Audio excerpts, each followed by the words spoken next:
Welcome, I'm Squishei, and today we'll be diving into the first boss of Siege of Orgrimmar. Immerseus is a two-phase alternating fight with very few mechanics in each phase. We recommend bringing 2 tanks, 3 healers, and 5 DPS. Immerseus has 74.1 million health and spawns multiple adds in the second phase, Shaw Puddles and Corrupted Puddles. Shaw Puddles have around 275,000 health, and Corrupted Puddles have around 400,000 health. Immerseus has a berserk of around 10 minutes where he will wipe the raid if not defeated. Immerseus is stationary on top of a pool of seeping Shaw, which deals damage to those who enter and knocks them back.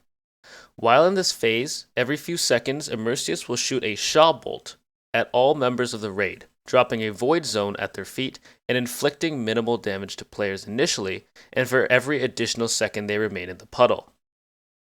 Immerseus will also look in direction and start a 10-second channel of Swirl. This summons a beam of water in his current direction and slowly rotates clockwise, which deals high damage to those hit. Swirl also summons many water jets on the floor that deal minimal damage and knock those affected into the air. Lastly, while in the phase, Immerseus will cast Corrosive Blast, which is directed in a cone towards the current tank. This deals high shadow damage and applies a debuff that increases all shadow damage taken for 45 seconds. Once Immerseus reaches 0 health, he splits into many puddles of 2 colors, blue and black. The number of black and blue puddles is determined by the current level of his corruption bar. The higher Immerseus' corruption is, the more black puddles will spawn. The lower Immerseus' corruption is, the more blue puddles will spawn.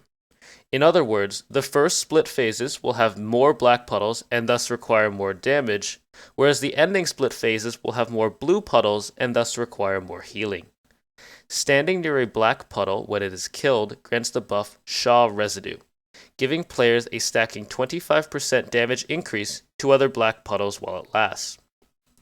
Standing near a blue puddle when it reaches full health grants the buff Purified Residue, granting 25% mana and stacking a 75% healing increase. Additionally, blue puddles are affected by congealing, slowing the puddle as its health increases. Lastly, for every puddle that is allowed to reform in the center, Erupting Shaw is triggered, dealing a moderate amount of shadow damage for each black or blue puddle that hits the center. As I stated previously, Immerseus has a corruption bar that appears below his health bar on the UI, and the fight will end when that bar reaches 0.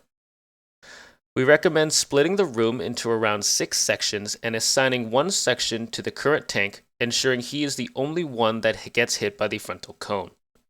For this phase, the rest of the raid can spread to the left and right of that zone, ensuring that there is at least one healer on each side. Additionally, assign each DPS a section for the second phase. Every time Immerseus places Shaw Residue under your character, simply take a small step to the side to avoid as much damage as possible. Try to place the void zones so they overlap as much as possible to save space. Throughout the phase, Immerseus will turn in a direction and begin casting Swirl. Depending on the direction of the initial beam, with regard to your current position, there are a couple ways to dodge the ability. You can either take a step to the right to dodge the initial cast, or if you are about to get caught, you can outrange the torrent of water by going to the outer wall. When Immerseus reaches 0 health, he will split into multiple puddles and absorb all the Shaw Residue from the previous phase. He will summon a bunch of puddles spread evenly across the room and land along the outer edge, either black or blue in color. When the puddles land, black puddles should be slowed, stunned, snared, gripped, and killed before they reach the center. Blue puddles should be healed to apply a slowing effect that increases with its health. Remember to stand near the puddle as it dies, or is fully healed, to get a buff to your specific role.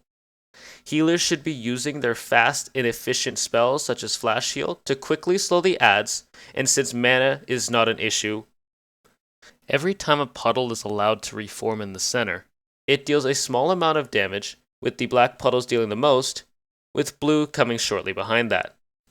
Use raid cooldowns to survive the eruptions if needed. Towards the last few split phases, hybrid DPS should help with healing the puddles, since there will only be a handful of black ones left. Immerseus will lose 1 corruption for each black puddle killed and each fully healed puddle. After all puddles have been killed or merged with the center pool, Immerseus will reform with X% health, where X is his current corruption. This makes subsequent Phase 1s much shorter. Here's a recap of the fight. In Phase 1, ensure that the frontal cone only hits your current tank. Watch your feet for the Sha Void Zones every couple seconds, and dodge Swirl by outranging it or outrunning it. Bring Immerseus' health to 0 and he will split. Make sure that your raid is assigned different sections, and use stuns, snares, and grips to kill the black adds in time, and quickly heal the blue puddles to full health. Stand next to the puddle when you kill it or heal it for a buff. Pop defensive cooldowns or raid cooldowns when the puddles merge into the center pool. Remember, there will be more black adds towards the first phases and more blue towards the end. Bring Immerseus' corruption down to 0, and Immerseus will be cleansed and end the encounter. Stay tuned for more Siege of Orgrimmar raid guides. You can find me on Twitter, YouTube, and Twitch. I'm Squishei, and thanks for watching.